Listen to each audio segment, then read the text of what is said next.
Donald Trump ने पहली बार सबसे खतरनाक बयान दिया है राष्ट्रपति पद पर बैठने से पहले।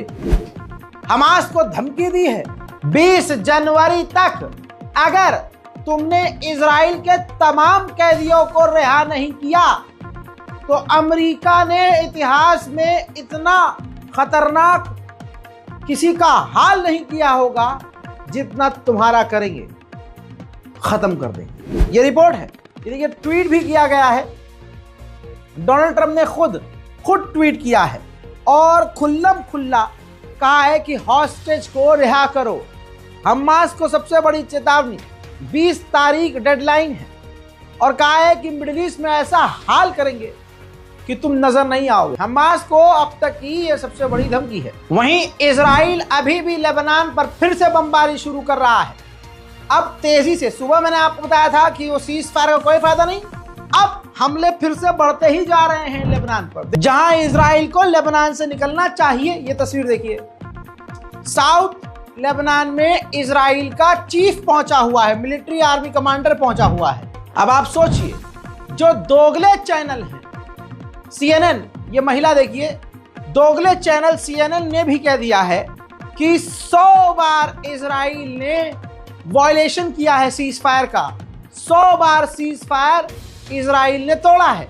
अब आप कहेंगे भाई ये वीडियो पूरी नहीं दिखा रहे आप, भाई कॉपीराइट का मसला है, समझा करो। आगे बढ़ते हैं। याद होगा कि नेतन्याहू के घर पर फ्लेयर्स, आग की कुछ जलती हुई एलिमेंट्स फेंकी गई थी, उस पर इजराइल की एजेंसियों ने 4 इजरायलियों को ही गिरफ्तार किया गया। वहीं इतना बड़ा फट्टू, दुनिया का यानी अंतरराष्ट्रीय फट्टू अगर घोषित किया जाए तो उसमें पहला नाम इस इजराइल के प्रधानमंत्री नेतन्याहू का होगा, क्योंकि उसको पता है कि इतने कांड किए कहीं से भी और कभी भी मुझे छेद दिया जाएगा।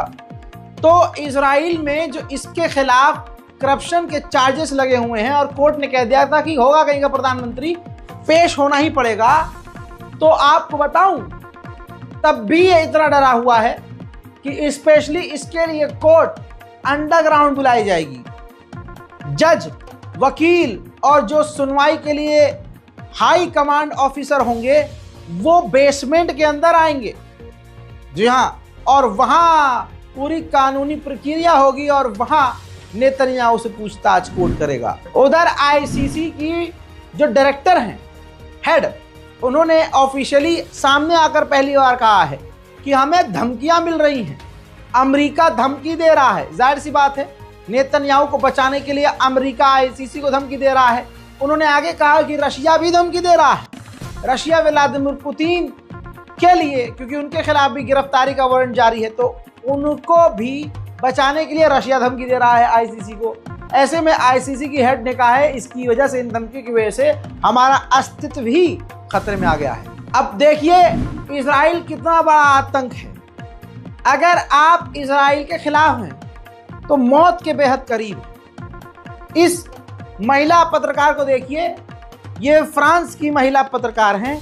ये पत्रकार फिलिस्तीन के समर्थन में थी, तो ये अपने घर की छत पर मरी हुई पाई गई है। समझ लीजिए यह काम किसका होगा। ऊपर से जो इजराइल के समर्थन में है वो इजराइल से 4 हाथ आगे हरामी पने पर है। जर्मनी ने मेट्रो, बस स्टैंड, मॉल, हर जगह हाई कमांडर ऑफिसर, वो भी एडवांस हथियारों के साथ जर्मनी ने मिलिट्री तैनात की हुई हर जगह। अब वो इतने वेले हैं, ट्रेन में खड़े हुए हैं और जनता को देख रहे हैं कि कोई फिलिस्तीन के समर्थन में नारे न लगा दे। इसने लगाया। यह हाल है जर्मनी का, देखिए।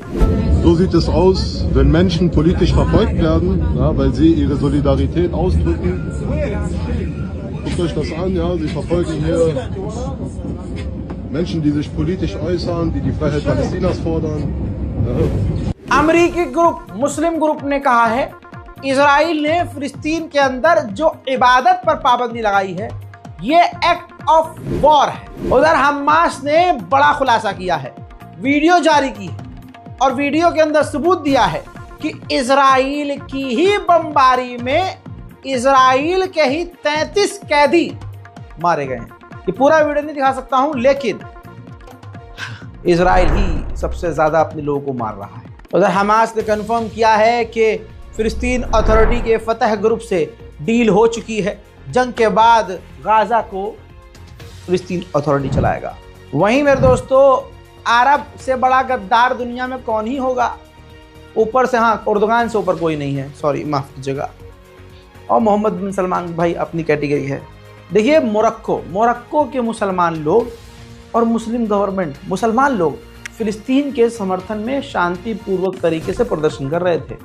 मोरक्को की पुलिस ने अपने ही लोगों को मार पीट कर घायल किया और गिरफ्तार किया।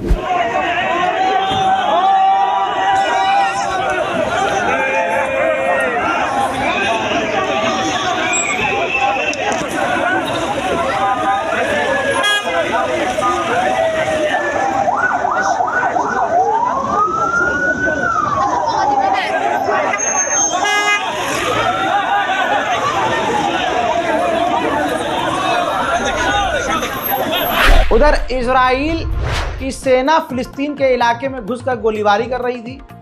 फिलिस्तीनियों के लोगों के ऊपर गोलीबारी कर रही थी। एक फिलिस्तीनी बच्चे ने पत्थर उठाकर फेंक दिया।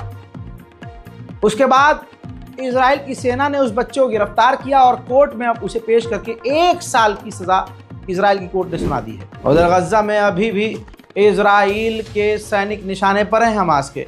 इजराइल का एक और फौजी गाजा में मारा गया है। उधर दोगले इजिप्ट ने इजराइल से कहा है कि फिलाडेल्फी कॉरिडोर पर आपकी जो सेना तैनात है इसको हम बर्दाश्त नहीं करेंगे। हाँ, तो सुअर पैसे ले ले उसके बदले। तो आगे बढ़ते हैं। इजराइल की बमबारी से 44,500 यानी लगभग 44,500 फिलिस्तीन के लोग शहीद हो चुके हैं। उम्मीद करता हूं कि इस रिपोर्ट को आप शेयर करेंगे, रिपोर्ट को दूसरों तक जरूर पहुंचाएंगे। हमारे चैनल को सब्सक्राइब कीजिए और इंतजार कीजिए अगले अपडेट का। तब तक के लिए जय हिंद।